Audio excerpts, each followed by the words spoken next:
আসসালামু আলাইকুম, টেকমেন্টর থেকে ইকরামুল ইসলাম আবারও হাজির হলাম ছোট্ট একটি টিউটোরিয়াল নিয়ে কিভাবে কোনো একটি টেক্সটকে ইমেজের পিছনে পাঠানো যায়। তো চলুন কথা না বাড়িয়ে শুরু করা যাক।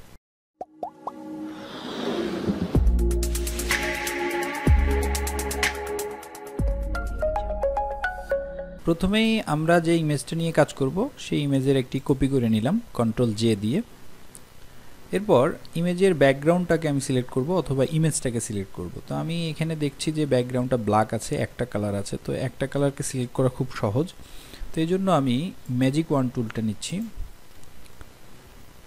ওকে, এরপর আমি কুইক সিলেকশন টুল নিয়ে বাকি অংশগুলোকে সিলেক্ট করব, কিন্তু তার আগে কন্ট্রোল শিফট আই দিয়ে আমি ব্যাকগ্রাউন্ডটাকে ছেড়ে এখন অবজেক্টটাকে সিলেক্ট করে নিলাম। আবার কন্ট্রোল শিফট আই দিলে কিন্তু ব্যাকগ্রাউন্ডে চলে গেল। আমি সিলেক্ট করেছিলাম ব্ল্যাক, কিন্তু এটা সিলেক্ট ছিল না, আমি কন্ট্রোল শিফট আই দিলাম, এখন সিলেক্ট এইটা হয়ে গেছে, ব্যাকগ্রাউন্ড ছেড়ে দিছে। ওকে, এখন আমি কুইক সিলেকশন টুল থেকে বাকি অংশগুলোকে স্মুথলি সিলেক্ট করে নিচ্ছি। এই সিলেকশনটা আপনাদের অবশ্যই পারফেক্ট হতে হবে, তাহলেই আমরা কাজগুলো ঠিকমতো করতে পারবো। টেক্সট বিহাইন্ডের যে কাজ সেটাতে ইমেজ সিলেকশনটা বা আমাদের অবজেক্ট সিলেকশনটা খুব ভালো হতে হবে, তাহলে বিহাইন্ডে যে টেক্সটটা থাকবে সেই টেক্সটে কোনো ইফেক্ট পড়বে না।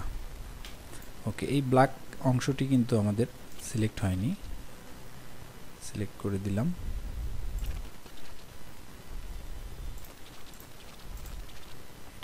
এটাকে যদি আমি ম্যাজিক ওয়ান টুল দিয়ে সিলেক্ট করি তাহলে কিন্তু দেখেন খুব সহজে সিলেক্ট হয়ে যাবে।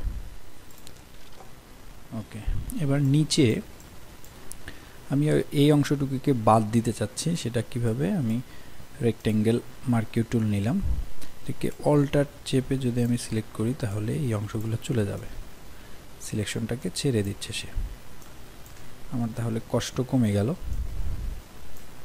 ওকে, এই অংশটা তো আমরা কুইক সিলেকশন থেকেই পারবো, অল্টার চেপে মাইনাস ক্লিক করলেই আমার অবজেক্টটা ঠিক থাকছে, বাইরের অংশটুকু চলে যাচ্ছে। ওকে, আশা করি আমার সিলেকশন ঠিক আছে। অংশগুলো দেখে নিচ্ছি। আচ্ছা, এখন আমি যে কাজটি করব সেটি হচ্ছে সিলেক্ট অ্যান্ড মাস্কে ক্লিক করে আমি ব্যাকগ্রাউন্ডটাকে হোয়াইট রেখে একটু দেখব যে কোথাও কোনো অসুবিধা আছে কি না। আমরা এই অংশগুলোকে জাস্ট সামান্য স্মুথ বা রেডিয়াস করে দিতে পারি, একদম খুবই সামান্য, যাতে এই অংশগুলো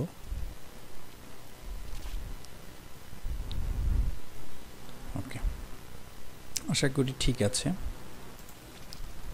এখন এটাকে আমরা কপি করে পেস্ট করব, পেস্ট করে এটাকে উপরে নিয়ে যাব, একদম লেয়ারের উপরে। টেক্সট নেই, একটা টেক্সট নিলাম, টেক্সটটা লিখেছি স্পোর্টস, এটাকে আমি যদি প্রথমে উপরে রাখি তাহলে এই ইমেজের উপরে চলে আসছে। যেহেতু আমি সিলেকশন করেছি শুধু ম্যানকে, এর নিচে যদি দিয়ে দিই এটার পিছনে চলে গেল। এখন টেক্সটকে যদি আমি পিছনে দিয়ে দিই তাহলে এইভাবে এরকম চলে আসবে, এটাই হচ্ছে টেক্সট বিহাইন্ড ইফেক্ট। এখন এটাকে আরও একটু ন্যাচারাল করার জন্য, আরও একটু ভালো যেন লাগে দেখতে, সেটার জন্য আমার যে কাজটি করতে হবে সেটি হচ্ছে, এখন আমি চাচ্ছি এই হাতের এই অংশটুকু এই ওর পিছনে যেন চলে যায়, শুধু ওয়ের এই অংশটুর পিছনে যেন চলে যায়। এটার জন্য কি করতে হবে, আমি প্রথমে স্পোর্টস যে লেখাটা আছে এটাকে ম্যাজিক ওয়ান টুল দিয়ে এই অক্ষরটাকে সিলেক্ট করলাম। ওকে, এরপর আমি কিছুক্ষণ আগে যে কাজটি করেছি, রেক্টেঙ্গেল মার্কিউ টুল থেকে অল্টার প্রেস করে বাকি অংশগুলোর সিলেকশনটা আমি ছাড়িয়ে নিচ্ছি, সরি। ওকে, তাহলে আমি যে যতটুকু অংশ সিলেক্ট করলাম টেক্সটের এখানে, এখন শুধুমাত্র লেয়ারটা সিলেক্ট করে দেবো আমি অবজেক্টের, ঠিক আছে।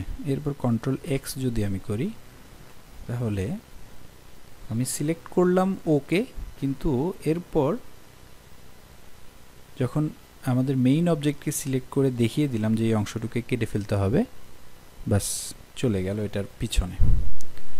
একইভাবে এসকেও আমি এই কাজটি করি, ম্যাজিক ওয়ান টুল দিয়ে টেক্সট সিলেক্ট করে নিতে হবে। ম্যাজিক ওয়ান টুল দিয়ে আমি কি করলাম, এসকে সিলেক্ট করে নিলাম। এরপর লেয়ার 3 এটাকে সিলেক্ট করে কন্ট্রোল এক্স করি, তাহলে এর উপরে যে অংশটুকু সেটা কিন্তু ডিলিট হয়ে গেল বা কাট হয়ে গেল। খুব সহজে আমি কিন্তু এই কাজটি করলাম। আমি পিছনে যে ব্যাকগ্রাউন্ড ছিল আমাদের একদম মূল ইমেজ, সেটা কিন্তু আমি রেখেছি। সেটা যদি না থাকে তাহলে এমন হবে, আর সেটা রাখতে হবে, তাহলে ইমেজের ফুল ইফেক্টটা, ইমেজের অপশনগুলো সবগুলো আমরা দেখতে পারবো।